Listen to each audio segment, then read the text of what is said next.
उत्तर प्रदेश राज्य के कुशीनगर में रामाभार स्तूप के पास गुरुजी पंडित प्रदीप मिश्रा जी द्वारा श्री महात्मा शिव महापुराण कथा शुरू हो गई है। यह 7 दिवसीय शिव महापुराण कथा है जो कि 14 से 20 फरवरी 2024 तक आस्था और यूट्यूब के माध्यम से देखी जा सकती है।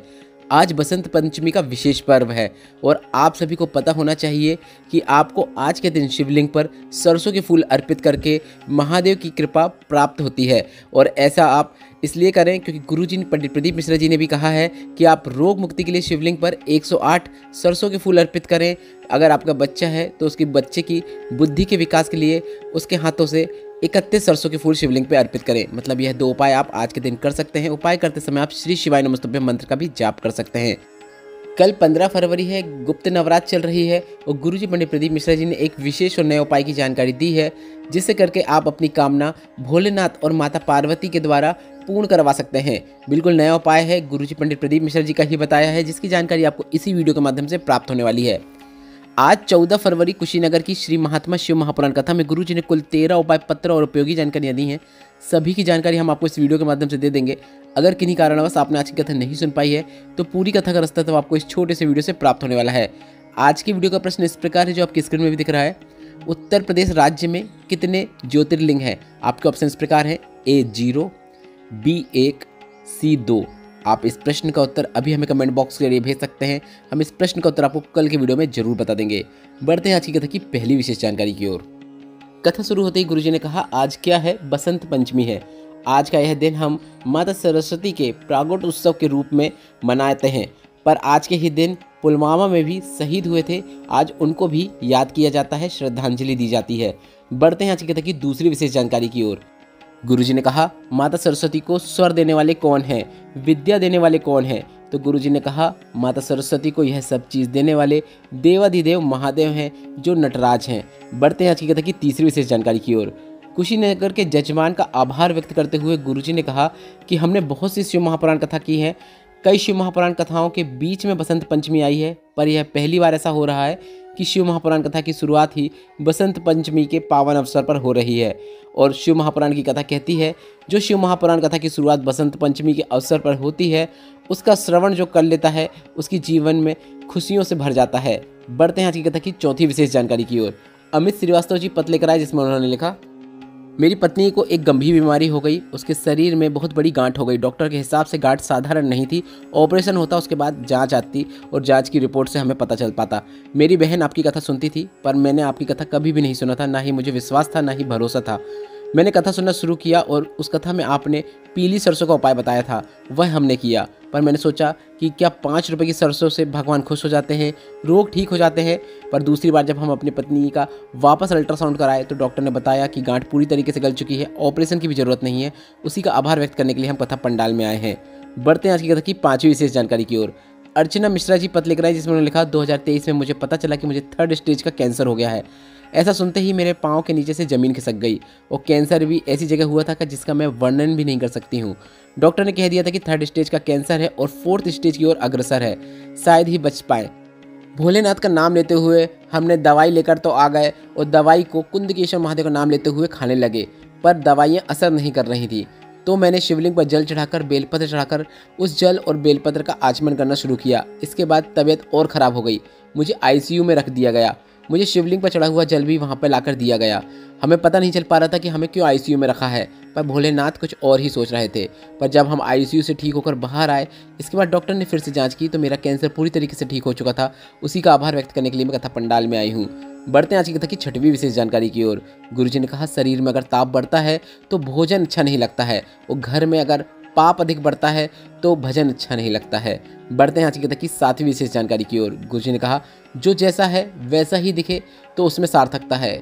कई लोग ऐसे भी हैं जो ऐसी वेशभूषा पहन लेते हैं, तिलक लगा लेते हैं, त्रिपुंड लगा लेते हैं और दिन भर झूठ बोलते रहते हैं, किसी की बुराई करते रहते हैं, अपशब्द बोलते रहते हैं। ऐसे लोगों में इस प्रकार से धारण करने के बाद भी, तिलक लगाने के बाद भी सार्थकता नहीं है। उनसे अच्छे तो आप लोग हैं जो भले ही तिलक नहीं लगाते हैं, वैसी वेशभूषा धारण नहीं करते हैं, साधारण और सरल जीवन यापन करते हैं। बढ़ते हैं आज की कथा की 8वीं विशेष जानकारी की ओर। जितेंद्र संतोषी देवी जी पत्र लिख रहा है जिसमें लिखा, मेरे पैर में गांठ हो गई थी, लखनऊ के डॉक्टर को दिखाया तो डॉक्टर ने बोन ट्यूमर बता दिया और डॉक्टर ने कहा गठान साधारण नहीं है, जांच होगी। और गठान के आसपास की हड्डी जो है वह गल जाएगी। 2020 पूरा हमारा जांचों में निकल गया पर गठान ठीक नहीं हुई। 2021 में मेरी बेटी ने टीवी में आपकी कथा लगा दी जिसमें मेरा मन लग गया। आपके बताए अनुसार शिवलिंग पर जल चढ़ाकर बेलपत्र चढ़ाकर उसका आचमन करना शुरू किया। मेरी बेटी मेरे लिए रोज़ शिवलिंग पर जल चढ़ाकर वह जल लाकर मुझे देने लगी। इसके कुछ दिनों बाद मैंने फिर से जांच कराई तो डॉक्टर ने बताया गांठ पूरी तरीके से गल चुकी है। उसी का आभार व्यक्त करने के लिए हम कथा पंडाल में आए हैं। बढ़ते हैं आज की कथा की 9वीं विशेष जानकारी की ओर। एक पत्र आया, उस पत्र में लिखा था कि 1 लोटा जल सारी समस्या का हल है। बाबा की कृपा का वर्णन करना चाहती हूँ। मेरे पति की तबीयत खराब हुई, जांच कराए तो पता चला कि फेफड़े के अंदर गांठ हो गई है। पूरे लक्षण बड़ी बीमारी के लग रहे थे। मैं खूब रोई। मेरे पति से कहा मुझे एक बार सीहोर जाना है। सीहोर जाकर मैंने रुद्राक्ष लेकर आई और बाबा से निवेदन कर लिया और रोज़ शिवलिंग पर सीहोर वाले रुद्राक्ष का जल चढ़ाकर थोड़ा सा औषधि रूप में प्राप्त करके मेरे पति को आचमन कराना शुरू किया। कुछ दिनों बाद मैंने पति की फिर से जांच कराई। भोलेनाथ ने मेरे पति को बचा लिया है। अब वह पूरी तरीके से ठीक है। उसी का आभार व्यक्त करने के लिए हम कथा पंडाल में आए हैं। बढ़ते हैं आज की कथा की 10वीं विशेष जानकारी की ओर। पूजा महेशिया जी पत्र लेकर आई जिसमें लिखा मेरी मम्मी को पित्त की थैली में 6 से 7 पथरी हो गई थी। बड़ी तकलीफ होती थी। हमने शिवलिंग पर चढ़ा हुआ जल उन्हें देना शुरू किया और आप कहते हैं सफ़ेद दूर्वा का उपयोग करो, वह भी हमने किया। बाबा की कृपा से हमने दूसरी बार जब जांच कराई तो उनकी पित्त की थैली की सभी गांठ गल चुकी थी। उसी का आभार व्यक्त करने के लिए हम कथा पंडाल में आए हैं। बढ़ते हैं आज की कथा की 11वीं विशेष जानकारी की ओर। आज गुरुजी ने विनम्रता से कुशीनगर के जजमानों से एक निवेदन किया कि कथा पंडाल में कथा के दौरान पंडाल के अंदर जो गुड़िया के बाल, चिप्स, पॉपकॉर्न, कुरकुरे, चाय ये जो बेच रहे हैं इन पर रोक लगाई जाए, क्योंकि यहाँ कोई सिनेमा नहीं चल रही है तो थोड़ा अनुशासन पर ध्यान देना चाहिए। कथा के बाद जिसको जो बेचना है वह बेच सकता है। गुरुजी द्वारा ऐसी बात आज से पहले कभी नहीं की गई थी। शायद यह आज से पहले कभी हुआ भी ना हो। आपकी क्या राय है आप कमेंट बॉक्स के जरिए जरूर साझा करें। बढ़ते हैं आज की कथा की 12वीं विशेष जानकारी की ओर। गुरुजी पंडित प्रदीप मिश्रा जी की आगामी फरवरी और मार्च की शिव महापुराण कथा इस प्रकार है, आप स्क्रीन में भी देख सकते हैं। कुशीनगर की शिव महापुराण कथा के बाद अगली कथा जो गुरुजी पंडित प्रदीप मिश्रा जी की होगी वह 25 फरवरी से 2 मार्च 2024 तक सिरसा हरियाणा में होने वाली है। उसके बाद अगली शिव महापुराण कथा एक दिन की रहेगी, सिर्फ शिव चर्चा होगी, वह 4 मार्च को मुंगेली राज्य में होगी। उसके बाद 7 मार्च से 13 मार्च 2024 तक रुद्राक्ष महोत्सव सीहोर कोबरेश्वर धाम में होगा। इसके अवसर पर शिव महापुराण कथा होगी। रुद्राक्ष का वितरण नहीं होगा, बस रुद्राक्ष का अभिषेक करके पूजन किया जाएगा। उसके बाद अगली शिव महापुराण कथा 19 से 23 मार्च 2024 तक रेवाड़ी हरियाणा में होगी। यह आगामी कथाओं की जानकारी है। इसके बाद आगे वाली कथाओं की जानकारी जैसे ही हमें प्राप्त होगी वह हम आपको इसी चैनल के माध्यम से वीडियो के माध्यम से पहुंचा देंगे। बढ़ते हैं आज की कथा की 13वीं और अंतिम विशेष जानकारी की ओर। प्रयागराज की शिव महापुराण कथा में गुरुजी ने नवरात्र के बिल्कुल नए उपाय की जानकारी दी थी, जो कि 9 लाल फूल 5 सफ़ेद पुष्प से आपको करना है। गुरुजी ने कहा यह उपाय आप इस गुप्त नवरात्र में 18 फरवरी के पहले करके अधिक से अधिक लाभ प्राप्त कर सकते हैं।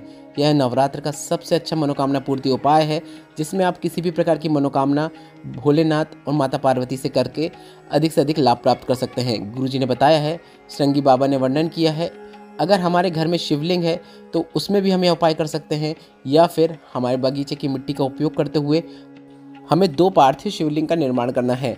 2 पार्थिव शिवलिंग का निर्माण इसलिए हम कर रहे हैं क्योंकि एक हम भोलेनाथ के निमित्त और एक माता पार्वती के निमित्त बना रहे हैं। गुरुजी ने कहा 2 पार्थिव शिवलिंग का निर्माण करने के बाद आप दीपक प्रज्वलित करें।